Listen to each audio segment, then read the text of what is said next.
beautiful people. Thank you so much for spending a few moments with me.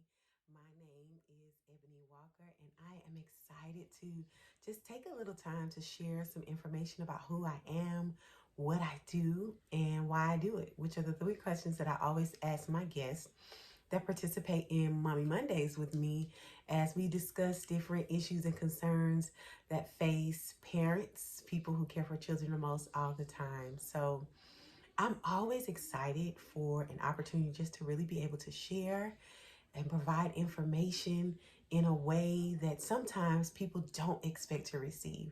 And what I mean by that is, I always create a safe space for people to be able to either come in or for people to be able to spend a moment to hear some information that maybe they've heard before, but it just gets a different little twist when they hear it coming from me. I always remember times where somebody said, well, I just said the same exact thing, but sometimes maybe we just need to hear it from a different source. So I am a mother, I am a wife, I am a friend, I am a sister.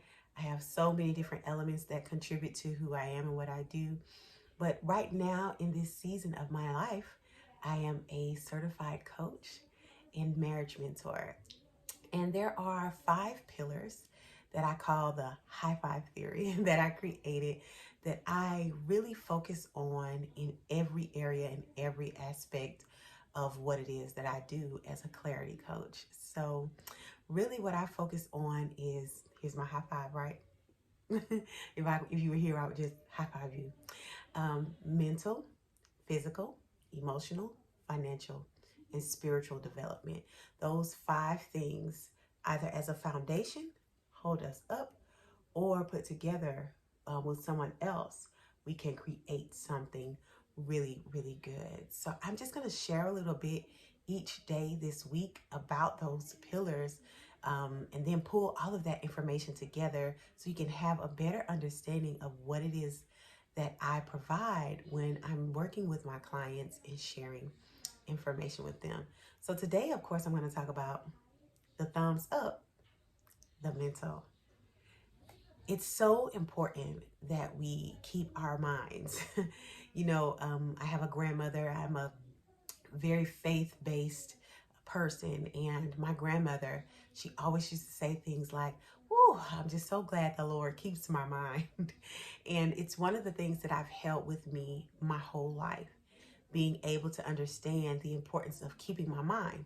Now, I didn't necessarily understand it when I was younger, trying to really figure out what she meant by that. But the older I became, becoming a wife and becoming a mother, I understood the importance of keeping my mind. And so when we think about the mind, there's M, I, N, and D. And so first, when we think about the M, we think about movement. Movement, that mind, your thoughts, they're always in motion. They're always swirling around in there. So what do we do when it comes to keeping our mind and maintaining or managing the movement of those thoughts? We really want to focus in on the things that we're saying to ourselves, the things that we are speaking over ourselves, and whether it's physical language or verbal language, being mindful of the way those things are moving around within us. Um, this is why things like your posture are so important. People don't realize how much the physical body language contributes to the way they feel. It tells a story all within its own. If I was slouching or benched or hunched over and I was like, "Oh yeah, I'm doing fine," you'd have something to say about that. I is for inner, those inner emotions, the things that are within you, what it is that you have going on, how it is that you are feeling, those things that are going along with what you're doing on your day-to-day base, the movement in your mind and those inner things that are within you. N is for the no. And I know you're like, "Ebony, what does that have to do with anything?" The power in it. The power in that no. When you think about your mind and it being kept, sometimes it's about understanding what it is you need to do and what it is that you shouldn't. And then the D is for discernment. Thinking about the things that are good for you and things that may not be so good for you. So we'll learn a little bit more as we go throughout this week about the mind.